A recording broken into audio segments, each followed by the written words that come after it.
Hello everyone. आज हम लोग बर्ड सेंचुरी देखेंगे। कल हमने नेशनल पार्क और वाइल्ड लाइफ सेंचुरी देखा था। इसी क्रम में हम लोग आज बर्ड सेंचुरी देखेंगे। तो देखिए, ऐसे तो बहुत सारे बर्ड सेंचुरी हैं, सबको मैं फिर से कह रहा हूँ, सबको याद नहीं करना है।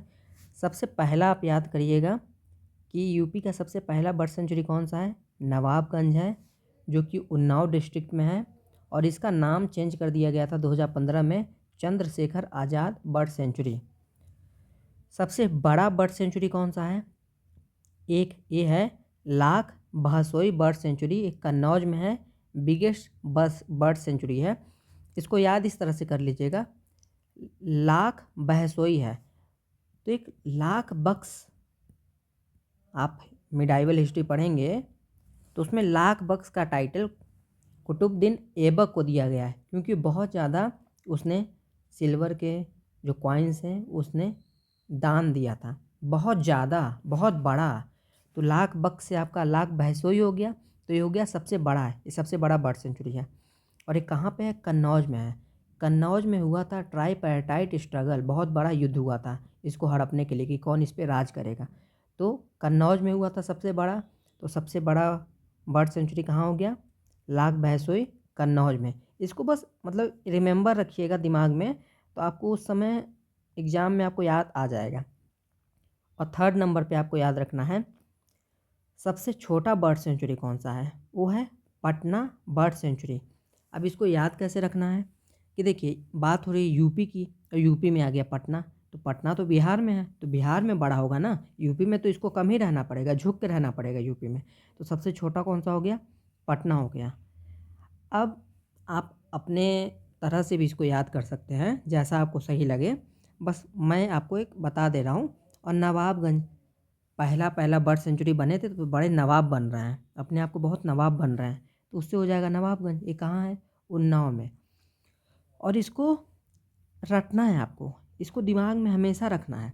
और बाकी जो सब हैं, जैसे समसपुर रायबरेली में है, सांदी बर्ड सेंचुरी हरदोई में है, बखीरा संत कबीर नगर में है, ओखला गौतम बुद्ध नगर में है, समन मैनपुरी में है, पार्वती अर्गा गोंडा में है, विजय सागर महोबा प्लस हमीरपुर में है, जयप्रकाश नारायण, इसी को सुरहा ताल भी कहते हैं, ये बलिया में है, सूर सरोवर ये आगरा में है, बेनीताल बर्ड सेंचुरी, या फिर इसी का नाम चेंज किया गया है भीमराव अम्बेडकर बर्ड सेंचुरी, ये प्रतापगढ़ में है।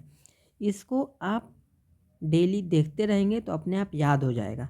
एक और याद कर सकते हैं, ओखला बर्ड सेंचुरी, ये गौतम बुद्ध नगर में है। जो लोग दिल्ली के आसपास होंगे तो Okhla bird sanctuary metro station का नाम भी है, तो वहाँ से आप गौतम बुद्ध नगर याद रख सकते हैं। इसी तरह मैंने इसको, जो 9th नंबर है, इसको कैसे याद रखा हुआ है कि पार्वती और अर्गा दोनों गंदे हैं, पार्वती और अर्गा दोनों गंदे हैं, तो पार्वती अर्गा बर्ड सेंचुरी गोंडा में हो गया।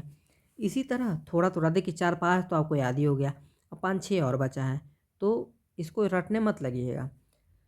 प्लस कैसे याद रखना है, जब भी आप मैप देखें, पहली बात संत कबीर नगर आपके दिमाग में आना चाहिए कि संत कबीर नगर कहाँ है, कन्नौज कहाँ पर है, उन्नाव कहाँ पे है, कानपुर के ऊपर है कि नीचे है, लखनऊ के कितना पास है।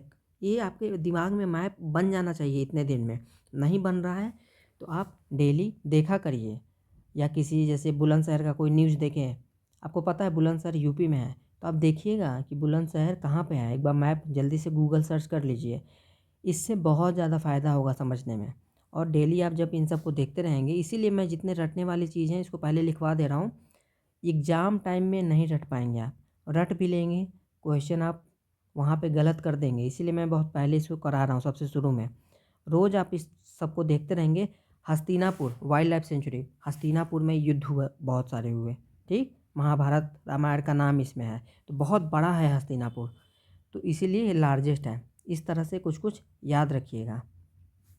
महावीर स्वामी, इसको कैसे याद रख लीजिएगा, महावीर स्वामी जो आपका वाइल्ड लाइफ सेंचुरी है, 24वें आपके तीर्थंकर हैं जैन धर्म के, तो ये तो सबसे बड़े होने चाहिए, लेकिन 24वें हैं, तो तो उम्र में सबसे छोटे हुए ना, पहले दूसरे तीसरे चौथे पाँचवें 24वें सबसे लास्ट में हुए, तो सबसे लास्ट वाला पहले वाले से छोटा रहेगा ना, तो इसलिए स्मॉलेस्ट हो गया।